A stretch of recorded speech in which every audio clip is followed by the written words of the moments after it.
Salve, salve! Esse é o Vem Pra Mesa, o podcast número 1 do mercado imobiliário. Eu sou o Sérgio Langer e hoje tenho o prazer em receber Fernando Moliterno, diretor de corporação e vendas na Ideias Arvos. Fernando, seja muito bem-vindo ao Vem Pra Mesa. Obrigado, Sérgio. Obrigado pelo convite. Que bom que deu certo da gente estar aqui hoje. Que bom que deu certo. Você que está nos assistindo no YouTube, siga o nosso canal, assine o nosso canal, deixe seu comentário. É super importante a gente passar para cada vez mais e mais pessoas a nossa mensagem. Você que está nos ouvindo no Spotify também siga o nosso canal. Toda segunda-feira um episódio novo para você do Vem Pra Mesa, que é o podcast do mercado imobiliário. Estamos entrando no quinto ano, quinta temporada, com muito conteúdo para você. E deixar um abraço aqui para o nosso patrocinador, que é a Plano e Plano. Você, corretor, venha trabalhar em uma das houses da Plano e Plano, são profissionais experientes, reconhecidos no mercado.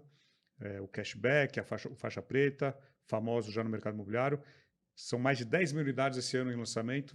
Faça parte da família Plano e Plano. Vou deixar o link aqui nos comentários para você, corretor, que queira trabalhar numa das houses da Plano e Plano. Um abraço lá para o Everton Costa, lá da Plano. E, Fernando, você está me contando aqui que você entra no mercado imobiliário, você se forma em arquitetura, se formado em arquitetura pelo Mackenzie aqui em São Paulo, e decide abrir o seu escritório, porque não tinha emprego na época.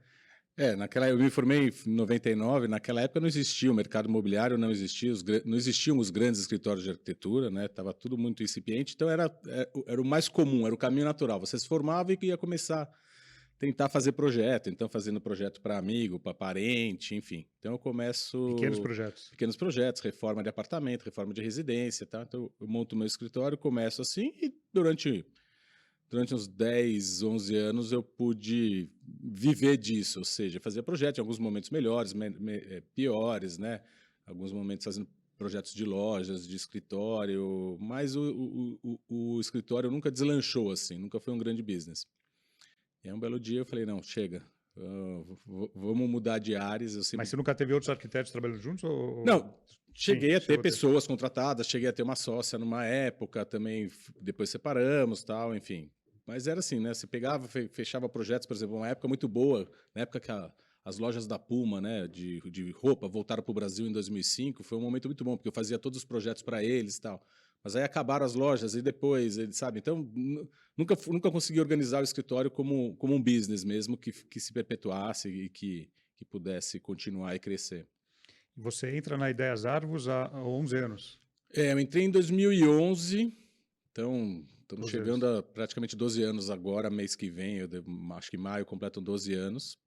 Era um momento que a Ideias Arvos era, né, bem menor, tava no primeiro movimento de crescimento da empresa, e aí eu entro lá meio que para fazer tudo, né? Tinham 13, 14 pessoas na empresa na época, e o momento que a gente estava acabou me direcionando para a área de novos negócios, que a gente estava num momento que a gente tinha fechado parcerias com alguns investidores, alguns family offices que queriam investir no mercado, investir com a gente, e estava naquele momento assim, ok, precisamos comprar os terrenos para fazer esses novos empreendimentos. Então só para quem não é da área, novos negócios, não faz negócios, né? Não vende... trabalha com a matéria-prima. Com a matéria-prima. Novos negócios é a área dentro da incorporação, é a área que gera os novos empreendimentos. Então é você ir para a rua e, obviamente, através de uma rede de corretores parceiros, tudo, e negociar e fazer aquisição dos terrenos que vão dar origem aos empreendimentos. Essa é a área de novos negócios. Essa é a área de novos negócios. Fazer a viabilidade também do projeto. Você tem que ter conhecimento de viabilidade, conhecimento de legislação urbana para saber, né, o que pode fazer, o que não pode fazer naquele terreno.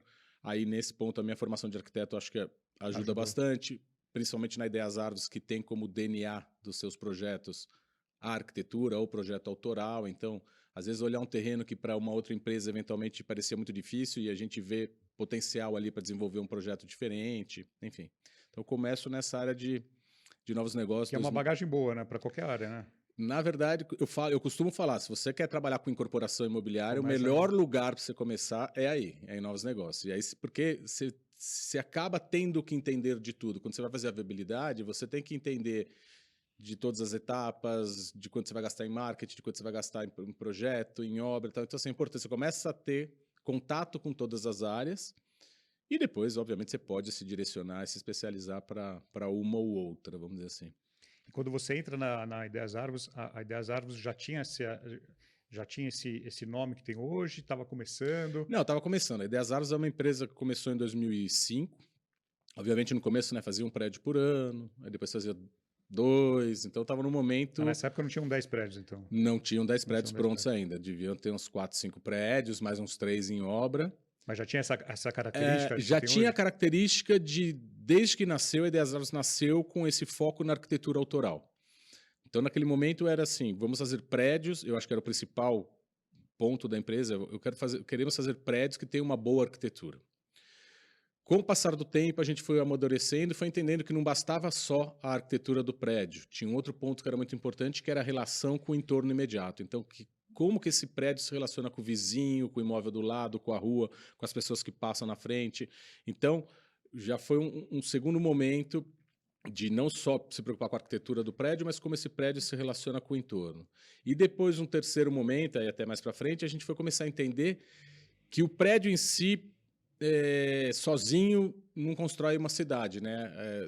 São um conjunto de prédios, edificações que vão construir a cidade. Então, um outro ponto que a gente começa a levar muito em consideração é o que falta naquele bairro, o que aquele bairro precisa, o que aquela micro-região precisa. E esses são os 3 grandes tripés da empresa hoje, né? A arquitetura, essa relação com o entorno imediato e que esse edifício, que esse empreendimento seja algo bom e que vai trazer desenvolvimento para aquela região.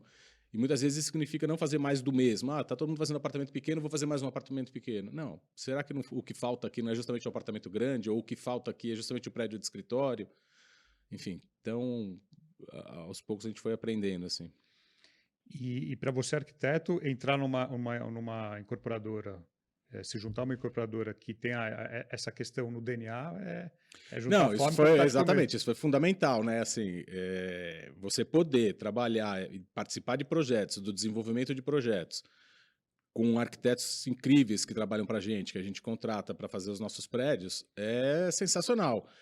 Obviamente, eu tenho certeza absoluta, eu não sou um arquiteto brilhante do ponto de vista autoral, senão, né? Eu não sou um Paulo Mendes da Rocha, vamos dizer assim. Mas ter a oportunidade de trabalhar com os melhores arquitetos do Brasil, fazendo nossos projetos, dando para eles a liberdade de criação, mas também conseguindo tirar o máximo do potencial deles, é muito legal. Você poder conversar com caras incríveis que fazem os nossos projetos.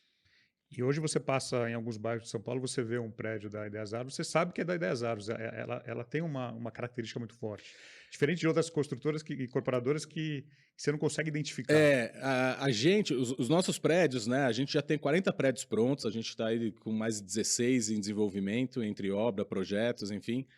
E uma coisa muito engraçada, que as pessoas costumam falar isso comigo, né? Eles falam assim, pô, a gente passa na frente do prédio e percebe que é uma Ideias Árvores. Você percebe. Só que os prédios são completamente diferentes. Não existe, eles não são, eles não tem uma linha de nada, produção, não é uma linha de produção. Coisa que existem em outras empresas que fazem lá, repete o mesmo projeto. Maison não sei o quê, Brooklyn, Maison não sei o quê, Moema, Maison não sei o quê. Enfim, acaba repetindo o mesmo edifício. A gente conseguiu, acho que de uma certa forma, imputar um DNA nos nossos projetos que, mesmo eles sendo completamente diferentes, feitos por arquitetos completamente diferentes, produtos completamente diferentes, né? Então, desde prédios de estúdio até apartamentos de 500 metros quadrados, prédios de escritórios, de salas comerciais ou de lajes corporativas, você bate o olho e percebe que tudo ali nasceu do mesmo pai e da mesma mãe, né? Acho que isso é muito legal. Ele é diferente, né? Ele é diferente. Você bate o olho. E você citou também o comercial. Dá para inovar no comercial, não precisa ser aqueles comerciais com cara de prédio comercial. Dá para inovar no comercial. Eu acho que a gente tem uma coisa muito legal que a gente é responsável por isso, foi a transformação da Vila Madalena de um bairro que no início era um bairro de bares e oficinas mecânicas. Bairro boêmio, então, assim, durante o dia não tinha ninguém, à noite era aquela bagunça. Quando a gente começa a fazer prédios corporativos de escritórios na Vila Madalena, voltados para a indústria criativa, na época eram agências de publicidade, produtoras. Depois, com o passar do tempo, começou a atrair startups, empresas de tecnologia. A gente trouxe um outro uso para o bairro e mostrou que é possível, sim, inovar nesses prédios corporativos. Então, os nossos prédios de escritório, e tem alguns, enfim, bem famosos, o próprio edifício Corujas, onde está o nosso escritório, tem um prédio, o João Moura, quando você passa no viaduto ali da Sumaré, você vê. São prédios corporativos com uma cara bem diferente e com espaços abertos, com ventilação, com jardim. E isso agora, nesse momento pós-pandemia, está extremamente valorizado, né? Vocês já pensavam isso há alguns anos. A gente pensava porque a gente achava que eram locais legais de se trabalhar. Naquela época, a gente acabava atraindo empresas mais descoladas ou mais de vanguarda. Então, né, o pessoal da área de publicidade, as produtoras, as startups, as empresas de tecnologia. Mas agora, quando você está nesse momento pós-pandemia, que todo mundo entendeu que é importante que você tenha esse tipo de espaço nos escritórios. Isso não é São Paulo, Brasil, é mundo, né? Que o escritório legal passou a ser um ativo importante para a empresa, para atrair e reter talentos, né? Sim, então, sim, assim, sim. não adianta mais trazer o cara para aquela laje corporativa e ele ficar fechado. Então, assim, ele quer ir ele fica em casa, ele fica home office. Então, assim, para você tirar o cara de casa e trazer ele para dentro do teu escritório, o escritório precisa ser diferente. E então a gente começa a ver uma procura pelos nossos prédios, não mais dessas empresas originais, os usuários originais do Ideias Árvores, mas empresas mais tradicionais, escritórios de advocacia, fundos de investimento, outras empresas. A gente não conseguiu trazer assim, empresas gigantescas ainda porque os nossos prédios são pequenos, no sentido de que assim, não são grandes. Né? Eu acho que o maior que a gente tem pronto, ele tem 10 mil metros quadrados. É o prédio ali onde está... De área total. Não, de área locável, vamos dizer assim. Aquele prédio na Rebouças com capote valente, onde tem a sede da Nubank hoje. Aquele é um prédio da Ideias Árvores. Eu acho que esse é o maior em área. Eu estou com projetos e empreendimentos em desenvolvimento com áreas locáveis maiores. E aí eu começo a atrair também outros tipos de empresa que possam se interessar por isso. A pandemia valorizou esses projetos? Esses projetos nunca foram baratos, né? Não. O que aconteceu? A pandemia ela congelou os preços das locações. Então, todas, principalmente as corporativas, né? O efeito contrário do que aconteceu no mercado residencial, onde tudo explodiu de preço, no mercado corporativo deu uma segurada, deu uma congelada. A gente hoje vê valores de locação nos imóveis corporativos exatamente iguais no início da pandemia. Então, assim, teve um momento de devolução, teve um momento de queda de preço, hoje a gente já vê uma recuperação, mas ainda a níveis do início da pandemia, quando você fala em valor de metro quadrado por... E questão de vacância? Então, vacância já, assim, perdeu, naquele primeiro momento, né, saiu, um bando de gente saiu devolvendo o escritório. Alguns prédios, nossos prédios corporativos estão muito concentrados ali na região da Vila Madalena. Alguns, né, foram devolvidos, tal. Hoje em dia, a gente já recuperou bastante dessa vacância, tem ainda... Se você pegar o portfólio total de Ideias Árvores, deve estar com uns 15% a 18% de vacância ainda nesses imóveis. Lembrando que esses imóveis não são nossos, né? A Ideias Árvores tem uma parte patrimonial, ela é dona de alguns desses imóveis, mas são de investidores, são de fundos, enfim. A gente acompanha mais para saber o que está acontecendo com os nossos filhos, né? Com os prédios que a gente desenvolveu. E você estava me falando um pouquinho sobre a função, né, os entregáveis de um diretor de incorporação, que é um dos seus chapéus dentro da Ideias Árvores. Então, conta um pouquinho para quem não está tão ligado no mundo da incorporação, qual que é o início, né, do trabalho da incorporação, do diretor de incorporação, e hoje também com vendas, que você acaba entrando em vendas. Mas se fosse falar só da área de incorporação. Tá. Então, a Ideias Árvores tem algumas particularidades, né, na nossa estrutura, mas a área de incorporação, que é a área que eu cuido desde a área de novos negócios, então, baseado, né, nas diretrizes da empresa, para onde ela quer crescer, para onde que ela quer focar. Então, a gente vai para a rua, vai comprar os terrenos, fazer as viabilidades, aprovar essas viabilidades. Depois a gente parte para a segunda etapa, que é o desenvolvimento do produto. Então, assim, aquela viabilidade, a gente vai transformar aquilo num projeto. Qual é o público que eu quero atingir, qual é o perfil do produto que eu quero fazer. Então, isso a gente tem um time de produto. Esse é o momento em que os sócios da empresa participam muito ativamente. Então, a gente investe muito tempo no desenvolvimento do produto. Então, os projetos chamam o arquiteto mais adequado para aquele projeto. A gente passa ali 3, 4 meses, às vezes, né, nesse desenvolvimento do produto. Com o produto desenvolvido, aí a gente parte para fazer todo o processo de licenciamento. Então, a gente também tem um time interno de legalização que vai cuidar de todo esse processo de licenciamento, ter todas as licenças para o desenvolvimento do projeto. Paralelamente, eu já passo o bastão desse produto para o meu time técnico que vai desenvolver os projetos e que depois vai dar subsídios para fazer uma concorrência de obra, enfim. Na área de incorporação ainda, eu tenho que... uma área que eu cuido dentro das áreas é a área de personalização, então a gente cuida também desse atendimento do cliente durante um processo de personalização. E o mais importante da incorporação, que muitas vezes as pessoas esquecem, que é entregar as unidades, né? Porque incorporar significa construir, vender, né? Comprar um terreno, bolar um produto, vender e entregar. Então, a diretoria de incorporação volta nesse final para fazer a entrega dessas unidades para o cliente. Porque o cliente, quando compra um apartamento, ele compra de um incorporador. É o incorporador que tem as responsabilidades de entregar aquilo que foi prometido, né? Aquilo que eu prometi no papel, eu tenho que entregar isso pronto. Então, isso que está dentro do chapéu na Ideias Árvores de incorporação. E, paralelamente, eu cuido também da área de vendas. E esse trâmite hoje na Ideias Árvores entre comprar o terreno, desenvolver o projeto, até iniciar vendas, ele dura quanto? A gente foi muito sujeito à questão das aprovações junto aos órgãos públicos, né? Prefeitura, enfim. Então, do nosso lado... Se tudo andar como deve andar... se tudo andar direito, assim, entre comprar o terreno e conseguir botar no mercado, vai mais ou menos aí um ano, de 10 meses a um ano. Um ano. De 10 meses a um ano. Aí depois, né, se é um produto que vai ser lançado ao mercado, você tem lá aquele período de 6 meses de venda e depois você tem o período de construção que vai variar de 2 anos e meio a 3 anos e meio, dependendo do porte do projeto. Se é um produto nosso que não vai ao mercado, por exemplo, um prédio corporativo, que é para renda, que é para aluguel, eu não tenho esse período de vendas. Então você tira aí 6 meses do processo.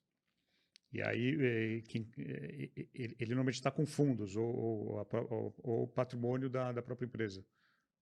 Ele não vai à venda esses corporativos não. Normalmente alguns a gente faz ali num sistema de investidores, já um grupo de investidores que acompanha a empresa há muito tempo.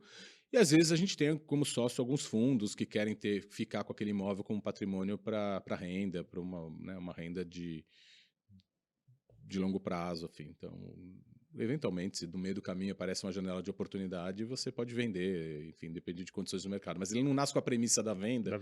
Como a incorporação residencial, por exemplo, que ele nasce com a premissa da venda, né? Vou comprar o terreno, vou desenvolver o produto, vou aprovar o projeto, vou vender, e aí sim, já usando os recursos das próprias vendas, você vai fazer a construção. E você estava comentando da fase que você chama um arquiteto para assinar o projeto, e a Ideias Árvores ficou muito conhecida por lançar nomes no mercado e outras incorporadoras até pegarem esses nomes, lógico, no futuro aí. A gente desde o início, né, a gente foi buscar arquitetos que a gente gostava do trabalho e que não necessariamente faziam projetos para o mercado imobiliário, para o mercado como um todo. Então, assim, muitos dos arquitetos que trabalham com a gente praticamente lançou eles no mercado imobiliário. Então, né, arquitetos que começaram a desenvolver para o mercado como um business pela primeira vez com a gente. E a gente foi aprendendo e foi desenvolvendo junto, né? E aí eu posso falar com propriedade, os arquitetos normalmente não têm conhecimento, ou têm um conhecimento muito fraco em relação à legislação, ao que pode, ao que não pode fazer, em relação a custo, né? Putz, quanto é que vai custar esse projeto? Quanto é que vai custar essa obra?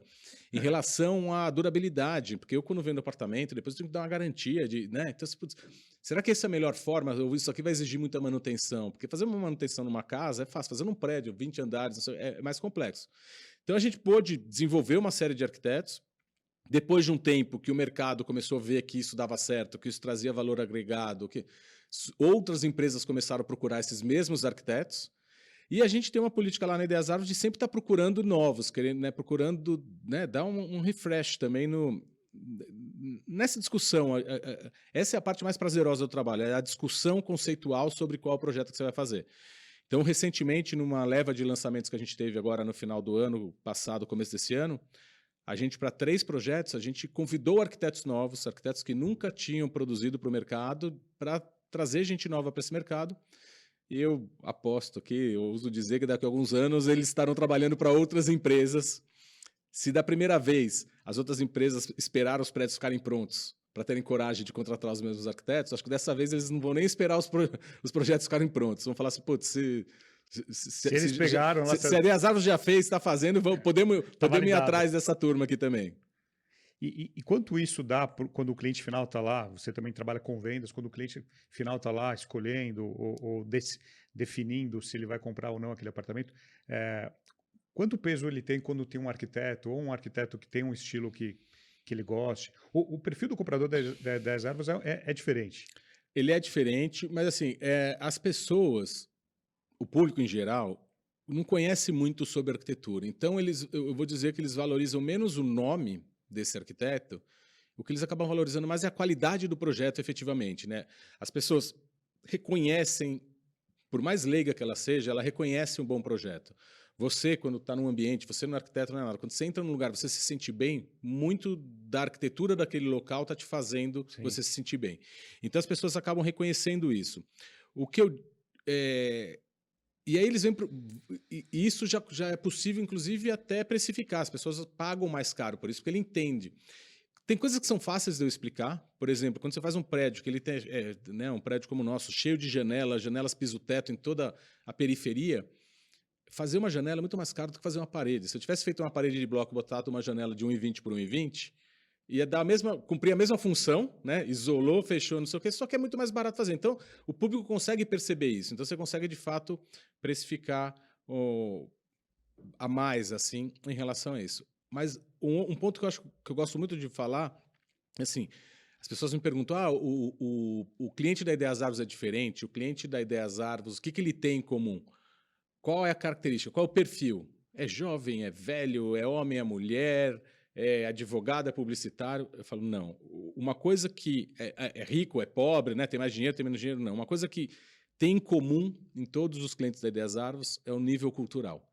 Essa pessoa tem um nível cultural mais elevado a ponto de olhar para o nosso produto e entender e valorizar aquilo. Eu acho que esse é o fio condutor. Ela vê valor naquilo ali. Esse é o fio condutor. Ele naturalmente vai custar um pouco mais caro do que o concorrente do lado.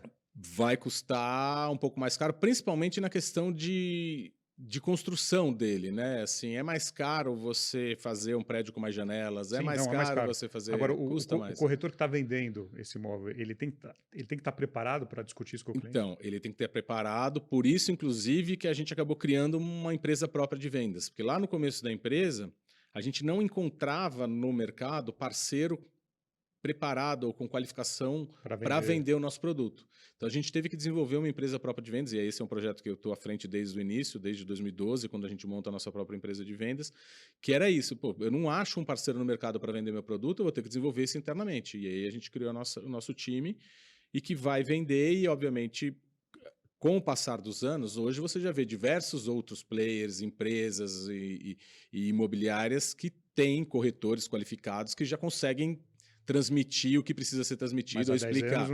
Há 10, 11 anos não tinha, a gente tinha que formatar. Ou se tinham, eram muito poucos e não fazia sentido. As grandes lançadoras não tem esse cara, né? E são modelos diferentes, né? São modelos diferentes. A gente trabalha menos pressão, menos volume e mais qualidade de vendedor, é isso que a gente aposta, do que volume. E essa questão de respeitar o bairro, de integrar com o bairro, com a sociedade. Fala um pouco sobre essa preocupação da incorporadora de a questão de muro, de grade. Então, isso começa lá no começo, nos primeiros projetos, né? Você quando está andando na rua, você está andando do lado de um prédio que tem um muro de ponta a ponta, você se sente inseguro, você fica caminhando naquela calçada, não tem nada do seu lado, tem um muro, se vier uma pessoa andando no sentido contrário, você já fica preocupado, você fala, será que eu vou atravessar a rua? Não vou.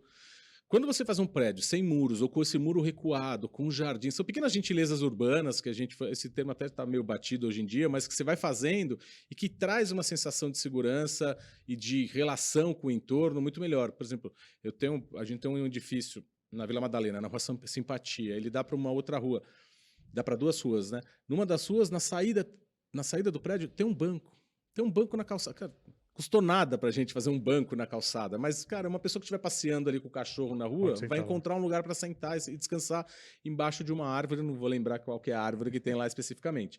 Então, esse é um tipo de coisa que faz diferença, né?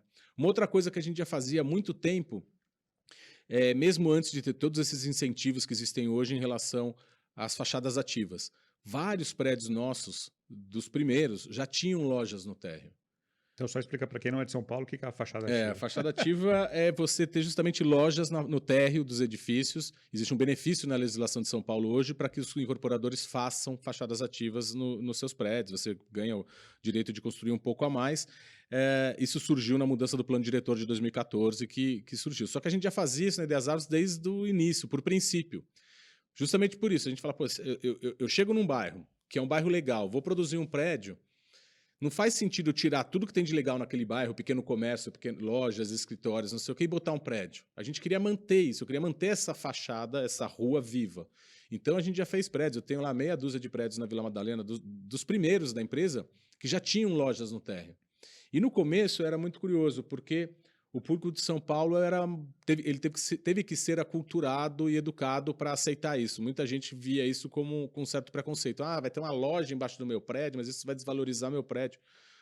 Depende da loja. Depende da loja, depende do negócio, mas o curioso é que às vezes esse mesmo cara, quando viajava para Nova York, para Paris, para Barcelona, achava o máximo que tinha um café embaixo do prédio que ele estava, entendeu? Então, assim, pô, isso é legal. É isso que traz vida para o bairro, né? Você ter gente na rua circulando, fazendo as coisas, e traz também segurança. Enfim, é essa forma que a gente encara os bairros, as regiões onde a gente atua. Agora, por que Vila Madalena? Por que ficou tão forte, enraizada a Ideias Árvores na Vila Madalena? Então, a empresa começa lá em 2005, na Vila Madalena, por uma percepção do Otávio Zarvos, que é o fundador, de encontrar na Vila Madalena algumas características importantes. Então, ele tinha um zoneamento mais restritivo, na época, onde você só podia construir 2 vezes a área do terreno com prédios de 8 andares, ou 25 metros. Então, para incorporadoras grandes, as grandes incorporadoras não olhavam para lá. Não fechava a conta. Por outro lado, geograficamente, ele estava muito bem localizado, né? Assim, do lado de Pinheiros, né? Grandes avenidas, previsão, na época não existia, mas previsão de estações de metrô. Então, assim, ele estava muito bem localizado, mas esquecido. E esquecido muito por conta da legislação urbana. Uma vez que a legislação urbana não permitia a construção, as grandes incorporadoras não iam para lá. Então, esse era um ponto, né? Identificar esse potencial. Lá também tinha uma dificuldade, porque na Vila Madalena, para você formar um terreno de 1.000 metros quadrados, você tinha que comprar 10 casinhas. Eram tudo casinhas. Você tinha que comprar uma por uma. De repente, as grandes incorporadoras, numa questão de agilizar o processo, preferiam negociar com um grande proprietário de um galpão, de uma grande área. Tem isso também. Um outro ponto, que aí eu acho mais uma percepção minha, a Vila Madalena sempre foi um bairro de vanguarda, né? Desde a sua origem, numa época que os estudantes e professores da USP, quando foi construída a cidade universitária, né, vieram morar e habitar na região. Então, sempre teve uma questão meio que de vanguarda. Então, talvez foi o melhor encontro, o público mais adequado para assimilar o tipo de projeto que a gente fazia naquele momento, que era uma novidade, né? Passou a ser uma novidade, projetos com uma arquitetura surpreendente, enfim, diferente. E hoje, a Ideias Árvores, hoje não, mas já de um tempo para trás, começa a entrar em outros bairros. Sim. Mas sem esquecer a Vila Madalena. Vila Madalena é o quintal de casa, é meio que o nosso porto seguro, né? Então a gente está lá, a gente fez um movimento alguns anos atrás, lá em 2014, que a gente foi para bairros de menor valor agregado, então a gente acabou indo para Vila Ipojuca e tal.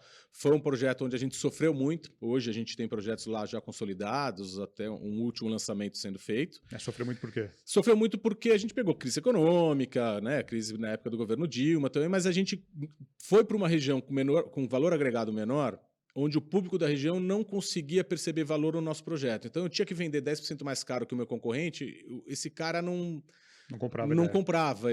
Então, a velocidade de vendas... No final, vendia. Hoje é um bairro que está consolidado muito também pela presença dos nossos prédios, né? Então, nossos prédios ajudaram nessa evolução. A região. De uns 4 anos para cá, a gente fez um outro movimento. Então, a gente foi num movimento para bairros de maior valor agregado. Então, a gente foi para Pinheiros, né? Porque é, obviamente, o bairro vizinho da Vila Madalena, Jardins e Itaim. E aí a gente teve uma boa notícia, porque a gente percebeu que a elasticidade desse cliente em relação ao valor é muito maior. Então, esse cara, realmente, ele valoriza e tem o bolso para pagar. Obviamente, muito que determina o valor de um empreendimento é o terreno onde ele está, né? Eu acho que o principal ponto é quanto custou o metro quadrado do terreno.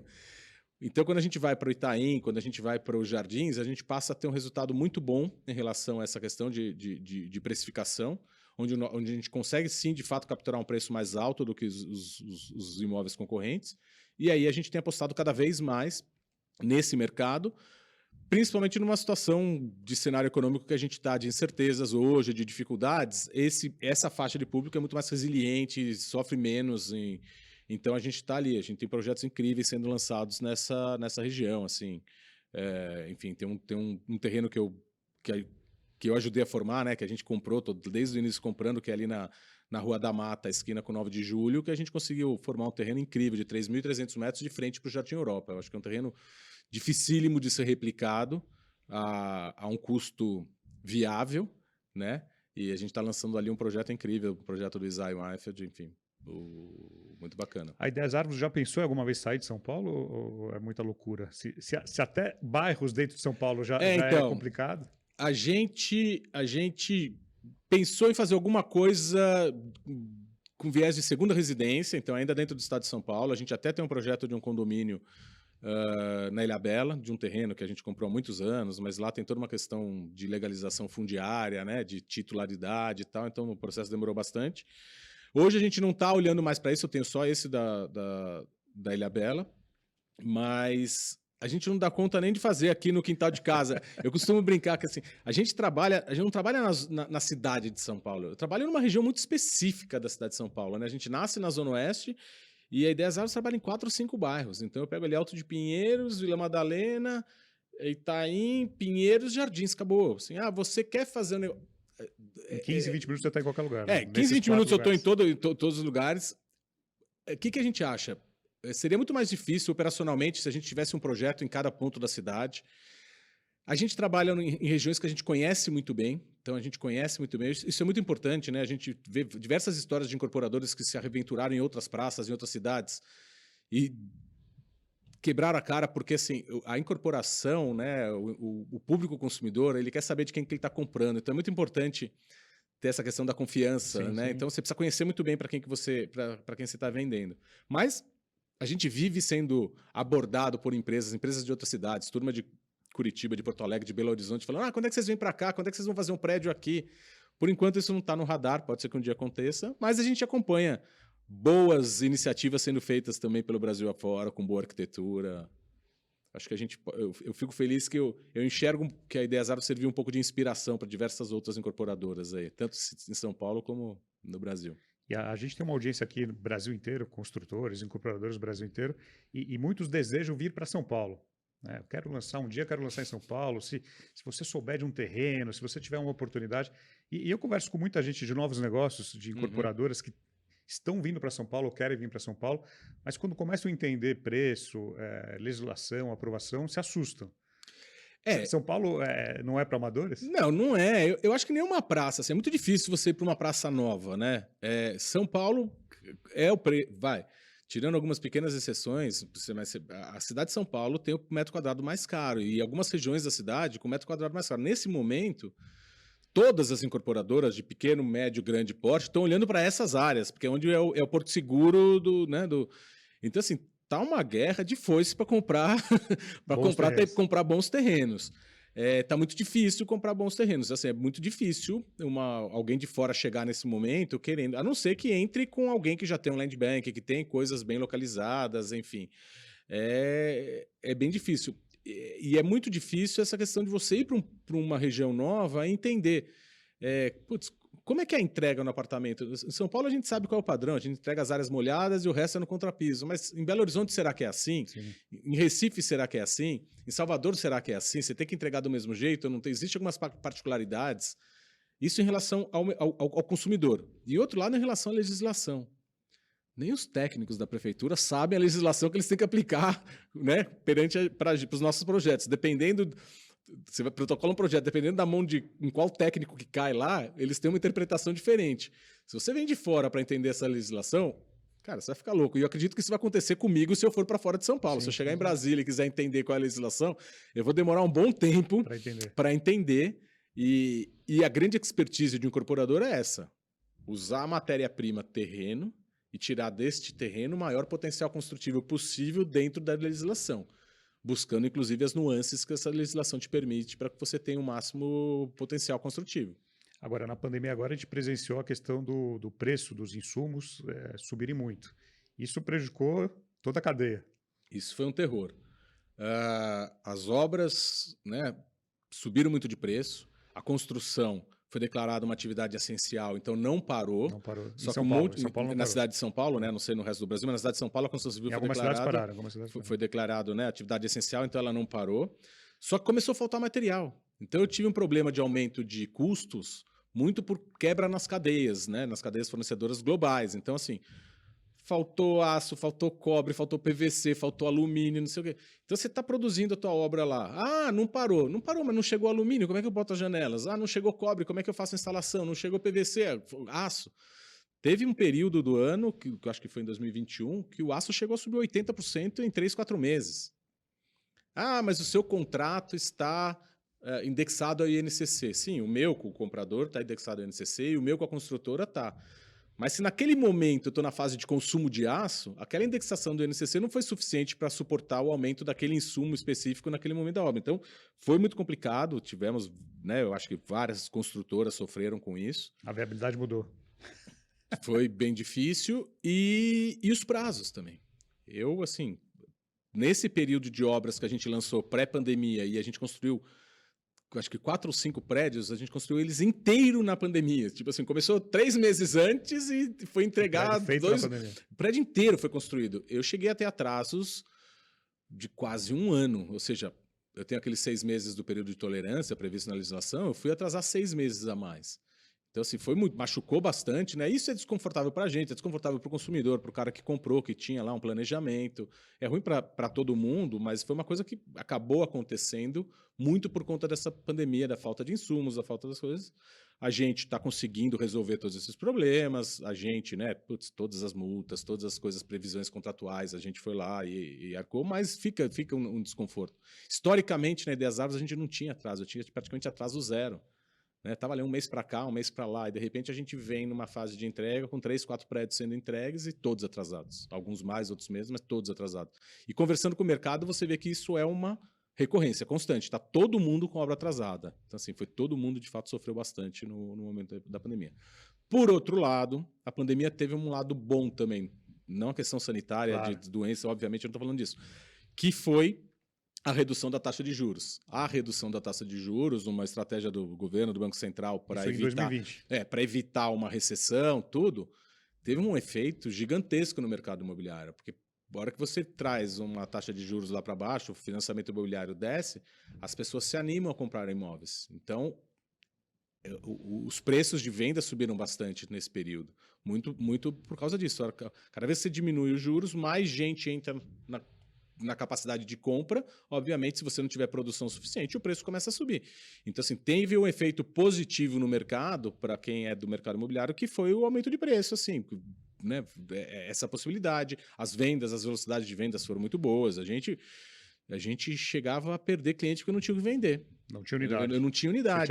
Acima de 200 metros quadrados eu não tinha mais o que vender. Eu já tinha vendido todo o meu estoque e meus novos empreendimentos ainda estavam em fase de aprovação, não sei o quê. Então, foi um momento que foi muito bom, nesse aspecto, foi muito bom para o mercado. Essa equação juros-imóvel, ele é, assim... fundamental, né? Muito ligado, né? A hora que os juros sobe, o imóvel diminui a velocidade de venda. A hora que os juros baixam, o imóvel... E aí vem uma grande pergunta. Outro dia me perguntaram e eu falei, qual é o melhor momento para você comprar um imóvel na planta? Ontem. Não, o melhor momento para você comprar um imóvel na planta é quando os juros começar a cair. Porque se você esperar os juros cair para comprar um imóvel na planta, provavelmente quando ele ficar pronto, você pode já estar numa curva ascendente de novo. Então, assim, se você descobrir que os juros, conseguir ter essa percepção de que a taxa de juros está no pico e já está apontando de que ela vai começar a cair, é o momento em que é o melhor momento para você comprar um imóvel. Por quê? Porque o imóvel ainda não começou a subir de preço por força de demanda, de mais gente querendo comprar, e muito provavelmente, no momento que esse imóvel estiver pronto e que você vai tomar o financiamento, que você vai finalizar a aquisição, você vai encontrar um juros mais baixo. O problema é achar esse momento. Achar o momento certo. Mas é o melhor momento. E você estava falando da questão da equipe de vendas própria. Hoje, qual que é o tamanho da equipe de vendas da Ideias Árvores? Então, a gente tem uma equipe muito enxuta, né? A gente tem uma equipe de 10, 12 corretores, 2 gerentes. A gente também tem 2 gerentes que atendem imobiliárias parceiras, então parceiros que podem vender com a gente, né? Imobiliários, corretores autônomos, a gente tem esse canal de parceria. Mas a gente foi buscar um corretor que justamente pudesse... É um perfil diferente. O que eu fui buscar? Lembra lá quando eu falei do perfil do cliente Ideias Árvores, do nível cultural? Sim. Eu fui buscar esse corretor. Que esse corretor tivesse as mesmas referências, os mesmos assuntos para falar com o comprador, com o nosso cliente. Então, a gente foi buscar esse perfil. Mas a maioria, então, não era do mercado imobiliário? Você formou corretores? A grande maioria é formada. Do nosso time hoje, metade tiveram outras experiências no mercado imobiliário, mas metade foi formada em casa, vieram de outras áreas. Obviamente, o cara tem que ser vendedor, então eles vieram de áreas de vendas de outros mercados, né? Então, o cara, um trabalhava com telefonia, outro trabalhava com mobiliário, enfim, sempre na área de vendas. Porque eu acho que isso é o principal, né? O corretor tem que ter a venda na veia, né? Assim, tem que estar sempre querendo vender. E a gente formou um time, então é um time que funciona super bem. A gente mudou um modelo de vendas diferente, interessante. A gente inaugurou no ano passado a Galeria Ideias Árvores. Sim, sensacional. A gente que é um espaço que, putz, a gente tinha muito desejo de fazer isso há muito tempo, mas a gente não achava a oportunidade. O que a gente fez? A gente encontrou um terreno no meio dos jardins aqui na Sampaio Vidal, que tem 3.500 metros quadrados. Então ali a gente construiu uma única central de vendas e eu fiz os decorados dos meus 6 lançamentos. Então, num único lugar, o cliente vai lá e ele vai ver os 6 lançamentos da Ideias Árvores que estão em bairros adjacentes. Obviamente, eu pude fazer isso, por quê? Porque a minha zona de atuação está concentrada naquela região. Se eu tivesse um projeto na Vila Mariana, um em Santana e um no Tatuapé, eu não ia conseguir fazer isso, né? Não faz o menor sentido. Mas como eu tenho projetos Vila Madalena, Pinheiros, Itaim e Jardins, a gente achou um ponto central no meio desses bairros, onde a gente concentrou todos os lançamentos. Quais são algumas vantagens? Putz, o cara entra para ver um projeto, acaba se encantando por outro. Outra coisa legal, a hora que eu faço um decorado ali num terreno que não é o terreno onde vai ser construído o empreendimento, eu posso usar deste decorado por muito mais tempo. Porque num processo normal... Você não tem obra, né? Num processo normal, você faz o decorado, 6 meses depois você precisa demoli-lo para começar a obra. Afinal de contas, você tem um prédio para construir. Nesse caso, não. Eu estou começando as obras já de 4 dos 6 lançamentos que eu tenho lá, já estou começando a obra de 4 deles e eu ainda estou com os decorados ali à disposição do público. Sem contar que é um programa super divertido, você poder ir lá e ver. Não quero nem comprar apartamento, cara, mas só de você poder visitar 6 projetos de 6 arquitetos diferentes, com 6 decorações diferentes no mesmo lugar, é praticamente um programa. E nesse espaço a gente também organiza uma série de bate-papos, eventos, alguns eventos mais comerciais, alguns eventos mais culturais, enfim, fala sobre arquitetura, fala sobre urbanismo, tem mostra de fotografia, enfim, é um lugar super bacana. E a Ideias Árvores não faz mais stand no local, no empreendimento. Então, nesse momento está tudo direcionado para lá. Depois que eu passar por esses ciclos, novos lançamentos que eu vou fazer, vamos ver o que vai acontecer. Porque se eu não tiver essa coincidência de vários lançamentos ao mesmo tempo, não justifica eu fazer. Talvez eu tenha que, num próximo lançamento, voltar a fazer no terreno do empreendimento. Mas essa foi uma ideia que a gente tá acontecendo agora, a gente tinha ela há muitos anos, e a gente está muito contente. A gente gostaria de manter para sempre essa ideia, porque a gente acha que é muito mais legal. Você evita desperdício. Imagina você constrói um stand, joga o stand fora. Constrói o stand, joga o stand fora. Ali, quanto mais tempo você puder usar, vai sendo mais sustentável, né? Você não tem essa questão de desperdício. E o lado ruim, na minha opinião, e eu conversei com uma pessoa de uma construtora que tem como se fosse um stand com vários produtos à venda, às vezes pode confundir o cliente, não chega a confundir o cliente, não, às vezes não fica... Eu perco, a gente tem uma questão que a gente acaba perdendo, que é o local, né? Assim, a gente está falando de imóvel. O imóvel tem esse nome porque ele não sai do lugar. Não sai de lá. Então, assim, é muito importante a pessoa que vai comprar um apartamento poder estar no terreno de onde vai estar o empreendimento e entender, e olhar para o vizinho, passar um dia lá de manhã e ver o sol. Então, assim, você perde essa questão de não estar no local correto, né? A gente tenta ganhar isso entendendo as sinergias que existem com o fato de eu ter os 6 decorados no mesmo local. E nada impede do corretor pegar esse cliente e ir visitar o terreno, ou esse terreno, mesmo que depois que passou lá e fez um atendimento, ele acaba indo visitar e vai entender onde fica esse terreno, o que é natural e o que é saudável, né? É sempre bom o comprador visitar o terreno em momentos diferentes, dias diferentes, para entender qual é a dinâmica daquele local, assim. Agora, o lado bom também disso é que ele não tem uma cara de stand de vendas, né? Então ele deixa o cliente um pouco desarmado, né? Não tem aquela pressão do... Tem uma coisa que, assim, 100% do público reclama, que é da questão da abordagem do corretor no sentido, eu vou visitar um stand só de curioso, cara, depois ali começam a bateria, os caras começam a me oferecer tudo possível, imaginário, coisas em outras cidades, que não tem nada a ver. Então ali a gente quis desvirtuar um pouco o modelo do stand. Então a gente fez de um jeito que o visitante ele entra, ele não precisa deixar nenhum tipo de identificação, ele entra, ele consegue visitar os 6 decorados, fica super à vontade.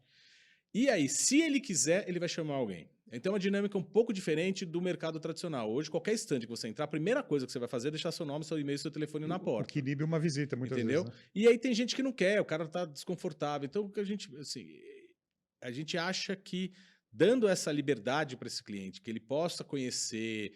Né, a jornada de compra tem várias fases. Às vezes o cara está só naquela fase de conhecimento ainda, ele não está na fase já de fechar o negócio. Então, deixa o cara à vontade, ele vai, ele conhece. Se ele quiser um atendimento, ele vai chamar alguém que vai explicar para ele. Então, a gente quis dar uma desvirtuada um pouco no modelo tradicional dos stands. E o cliente acaba voltando mais de uma vez nesse espaço? Várias Várias vezes, vezes. várias vezes. Porque aí, assim, ele volta para visitar o decorado mais vezes, as reuniões são lá, então é lá que ele vai ser atendido, é lá que ele vai fechar o negócio, enfim. Ele volta quando a gente faz eventos, ele volta para algum evento que a gente faz ali, então tem sim uma recorrência. E a recorrência de compra de um outro imóvel da Ideias Árvores, um cliente que comprou lá atrás, ele está mais propenso a comprar um próximo imóvel? A gente tem, eu não vou Você saber fez isso números, mapeado? eu não tenho números, mas a gente tem uma recorrência muito grande de compra. O nosso maior canal, o meio de divulgação de marketing é o boca a boca. Então, é o cliente Indicação. que comprou, que ficou satisfeito, que sente orgulho de falar Que mora que mora no Ideias Árvores, que gosta de contar para o cunhado que ele está naquele, esse prédio bacana aqui. Esse cara é o nosso maior propagador da mensagem da empresa e a gente tem muita recorrência. A gente tem cliente que já entrou lá, que já no terceiro, quarto, quinto apartamento, comprando para filho, para não sei o quê. Tem cara que comprou para morar, comprou para filho, comprou para investir e tem escritório também em prédio nosso. Então, assim, esse cara está completamente dentro do nosso universo e é muito grande. E o nosso time de vendas, 80% dele, a grande maioria desse nosso time, está com a gente há muitos anos. Eu tenho gente lá que está no meu time de vendas há 10 anos, há 9 anos, há 8 anos. Então, esse mesmo corretor, dentro do time de vendas da Ideias Árvores, vendeu para um mesmo cliente, ou relacionados, familiares, várias vezes. Então, a gente cria esse relacionamento, de fato, do nosso time com os nossos clientes. E o mercado de parcerias, né? Corretores autônomos, imobiliários, parceiros, quanto representa isso no share da empresa? Historicamente, a gente tem aí 75% a 80% são as vendas do nosso time, de 20% a 25% são feitas pelo canal parceria. Exceto alguns momentos em que eu fiz lançamentos, em alguns momentos específicos da empresa, com lançadoras. E aí, obviamente, no lançamento, essa performance é diferente. Pouco. Mas, assim, no meu canal parcerias, ele performa normalmente esses 25%, mas tem uma característica que a gente percebe, é que o canal parcerias, ele acaba performando muito quando o empreendimento está no final. Está mais pronto. Quando ele está mais pronto. É um corretor que pega o cliente pelo braço, leva para conhecer, a gente permite que se façam visitas nas obras nessa fase final, né? E eu acho que esse é um grande desafio meu ali como diretor de vendas, é justamente fazer com que os parceiros performem também no início, né? Trazer essa... Então, eu devo ter ali uma taxa de performance do canal parcerias muito maior no final, mas muito fraca no início, no lançamento, que na média dá esses 25%. Eu gostaria de trazer pelo menos esses 25% de vendas através do canal parceria para o momento do lançamento também. Mas por que isso acontece? Por que você acha que isso acontece? Eu acho pelo perfil... do corretor ou do cliente? Eu acho pelo perfil do corretor, porque assim, o corretor não está contando que ele tem um lançamento para vender. Se ele só está contando que ele tem coisa pronta ou quase pronta, obviamente que ele só vai atrair clientes interessados em coisas prontas e quase prontas. É o corretor de avulso, de terceiro. Corretores e imobiliárias que trabalham mais nessa linha.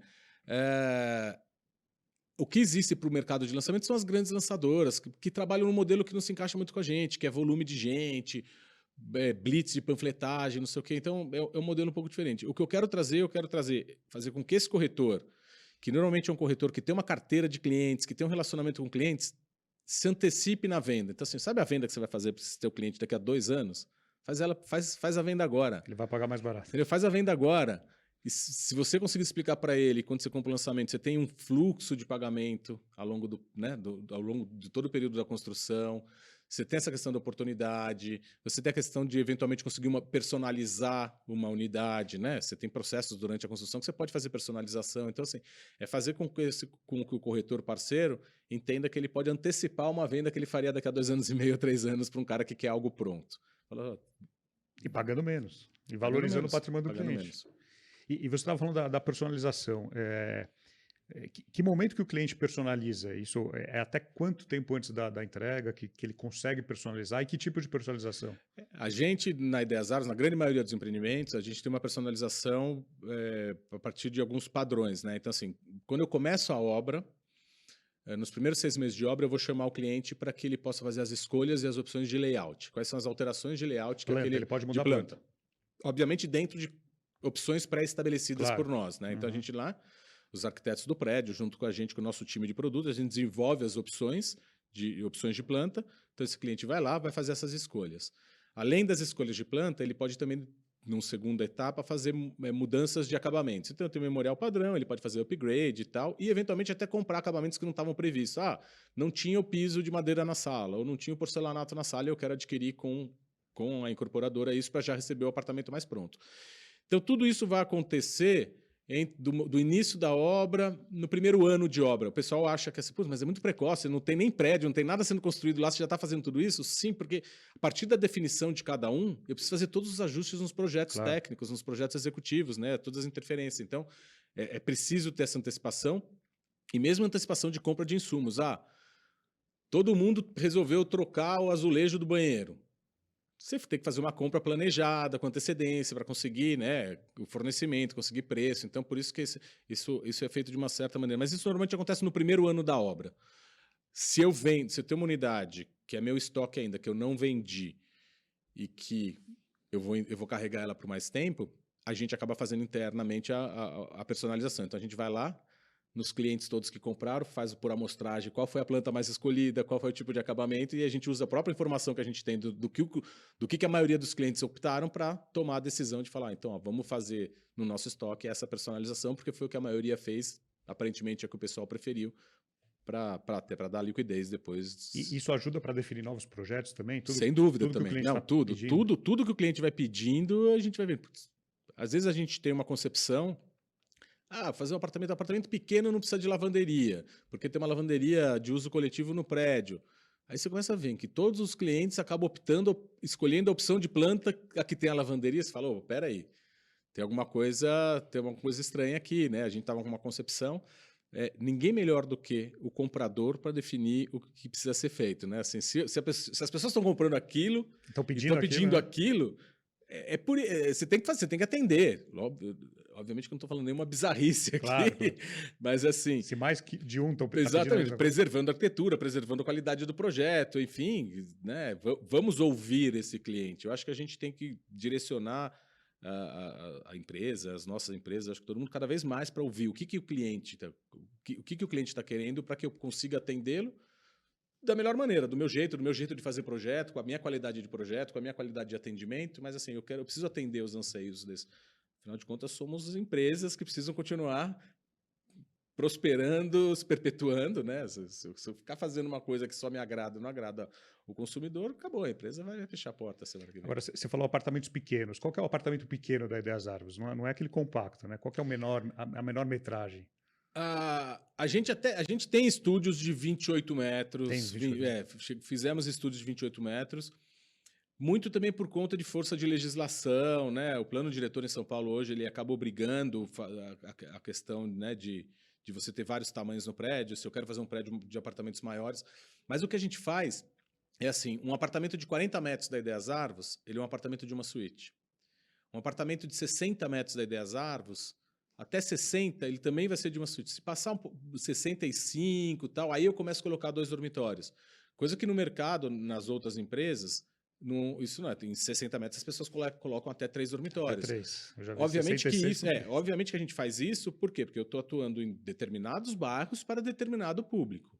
Né? Então, assim, o meu quarto é quarto de verdade, a minha sala é sala de verdade. Então, se eu fiz um apartamento que tem 4 dormitórios ou que tem 3 dormitórios que vão ter 5 pessoas lá, essa família inteira vai conseguir sentar na sala, vai conseguir sentar, sabe? Os espaços são, de fato, eles funcionam para o público e para as regiões que eu estou atuando, né? Obviamente, existem N outras realidades na cidade, no mercado, que você precisa atender uma família com 3 dormitórios em 66 metros quadrados e vai ter que dar um jeito de atender. Recentemente, a Ideias Árvores divulgou uma parceria com a Yuka, né, que faz a gestão de alguns apartamentos. É muito para cuidar desses estúdios ou apartamentos um pouco maiores também? Não, é assim, a Ideias Árvores, a gente já tem... A gente está desenvolvendo alguns empreendimentos para renda residencial. Então, prédios inteiros que a gente vai explorar como renda residencial.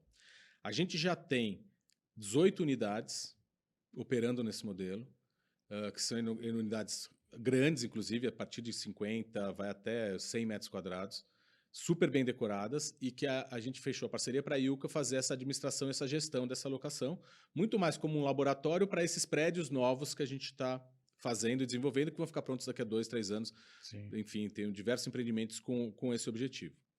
Paralelamente a essa transação, que são imóveis da Ideias Arvos, né, que a gente fechou com a IUCA para administrar, a IUCA comprou, através de um fundo, 70 unidades, aí sim, de estúdios de 28 metros quadrados de um outro prédio nosso. E aí lá eles fazem essa gestão, mas não somos nós os proprietários. Ele tem um fundo, que é o dono do ativo, e a IUCA faz essa gestão. E a gente está fazendo já esse teste nessas 18 unidades com a IUCA, obviamente, vislumbrando o quê? Para quando os meus prédios inteiros ficarem prontos, eles possam fazer essa gestão lá no futuro. E uma vez que o prédio está pronto e totalmente vendido, ele não é mais de propriedade da incorporadora. E aí podem ter alguns problemas que vocês não conseguem controlar, de mudança, alguma coisa que mude.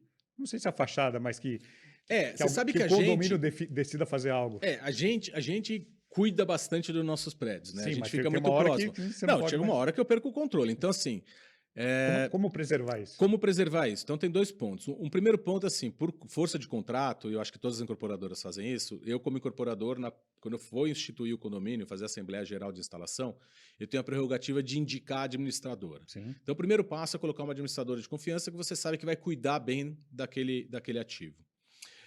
Obviamente, eu não posso ficar definindo, né, se eu não tenho mais nenhuma unidade lá, não tenho poder de voto sobre as decisões desses futuros proprietários, o que eles vão fazer.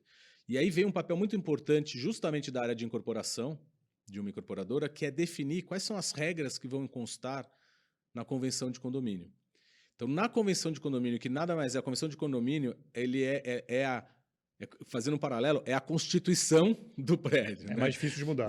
Assim... Dá para mudar, mas é mais difícil. No Brasil, a gente tem na nossa Constituição Federal lá, que você não pode ter cláusulas lá que você não pode mexer. A convenção de condomínio é isso. Então, assim, diversas regras para preservar a questão de arquitetura, de uso, enfim, N coisas que a gente pode colocar ali, a gente coloca de maneira a preservar. Por quê? Porque a pessoa que procurou o nosso prédio, procurou aquele prédio por causa daquele projeto. Sim, sim. Por causa do projeto de arquitetura. Mas sempre vai ter alguém que compra. Então, e aí você tem que deixar muito bem explícito ali. Agora, se em algum momento 100% dos proprietários quiserem mudar, eles vão mudar. Aí eles vão mudar. Pode estar escrito o que você quiser. Sim. Se tiver 100%, eles vão mudar. Então a gente tenta deixar essas regras bem definidas e bem claras na convenção. A convenção é um documento que o cliente, quando está fazendo a aquisição, ele recebe, ele rubrica, ele assina para dar ciência que ele tem conhecimento dali. Então ele não pode alegar, não sabia que aqui eu não podia mudar a cor da parede da meu... Não pode, está escrito aqui. Se você não leu, o problema é seu, mas está escrito. Então, assim... Fechamento de sacada. Fechamento de sacada. O povo de São Paulo adora fechar uma sacada, né? É muito engraçado que você conversa com outras praças que isso não existe. A gente se preocupa muito porque tem prédios nossos que são concebidos onde fechar uma sacada não é um problema. E tem prédios que, se você fechar uma sacada, vai ser muito problema, vai mudar completamente a característica. Então, o que a gente faz? Quando tem um problema desse que a gente fala, isso aqui vai estragar o prédio, eu deixo proibido explicitamente na convenção. A sacada tal. A gente entregou um empreendimento chamado Alten no Jardins, e eu tinha lá sacadas com pé direito simples e sacadas com pé direito duplo. Mas desde o momento da largada estava escrito: sacadas de pé direito duplo são proibidas de serem vidraçadas. Ah, mas o meu apartamento só tem pé direito duplo, o vizinho tem pé direito simples. Ok, o seu vizinho vai poder fechar e você não vai poder. Ah, mas isso é ilegal. Não, você, quando comprou o apartamento, já sabia disso.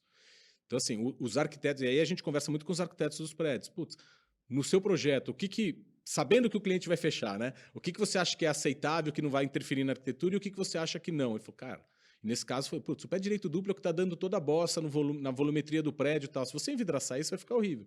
E tá lá.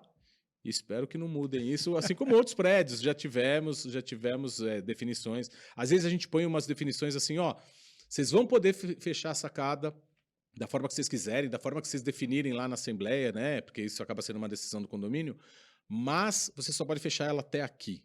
Então a gente bota lá assim, ó, até 60 centímetros da borda do prédio, 80 centímetros, e alguma coisa que arquitetonicamente se justifique para não interferir.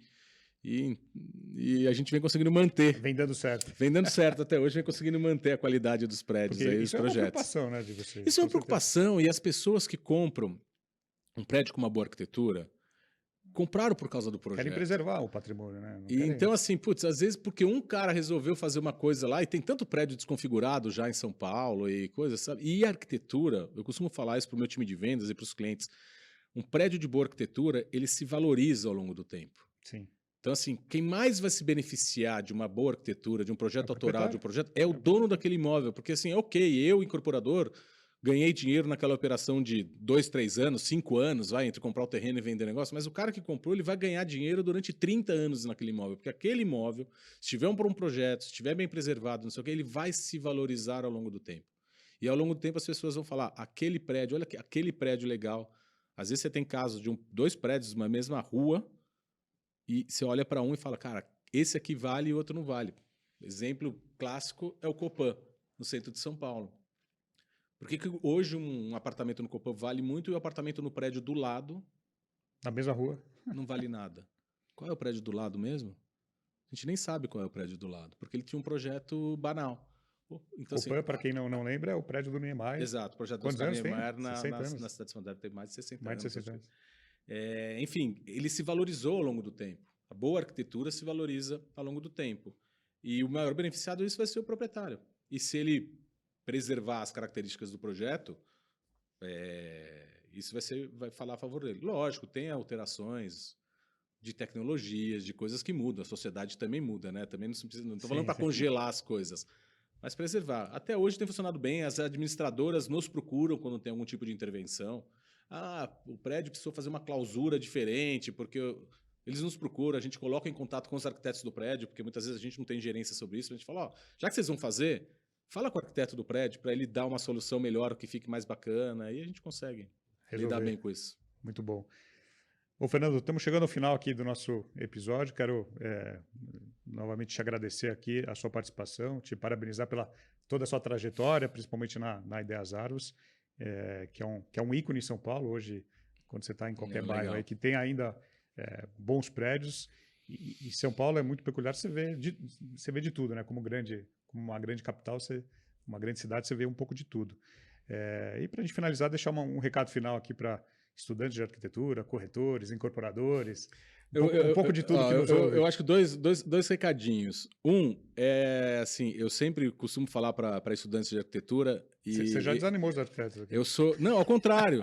eu sou arquiteto e eu ia falar assim, a gente precisa cada vez mais de arquitetos trabalhando nesse mercado da incorporação, não necessariamente com projeto. Você pode ser arquiteto envolvido com esse meio e trabalhar na área de marketing de uma incorporadora, na área de novos negócios de uma incorporadora, na área de incorporação de uma incorporadora. Então, assim, quanto mais arquitetos a gente tiver trabalhando nisso, vai ser muito legal, porque com certeza a gente vai ter... Você pode trabalhar em áreas diferentes. Em áreas diferentes, não necessariamente com o projeto especificamente. A engenharia sempre fez isso lá atrás, né? Exatamente. Então, eu acho que esse é um ponto legal, porque assim, o incorporador tem que ter noção da responsabilidade dele quando ele faz o empreendimento. Quando a gente faz um empreendimento, a gente está fazendo algo que vai ficar na cidade por 10, 20, 30, 40, 50, 100 anos. Impactando na vida das pessoas que usam, mas que também não usam aquele edifício. As pessoas que passam na rua estão sendo impactadas por isso. Então, assim, o incorporador tem uma responsabilidade muito grande e a gente tem que ter consciência disso, dessa responsabilidade.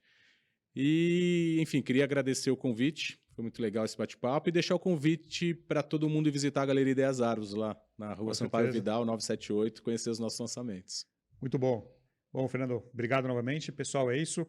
Você que está no YouTube, deixa um comentário aqui se você já passou num prédio da Ideias Árvores, se você já trabalhou com o Fernando em algum lugar aqui, se você estudou com o Fernando no Mackenzie, deixa um comentário aqui. Com certeza ele vai depois responder. Vou sim. Então é isso, pessoal. Semana que vem tem mais. Tchau.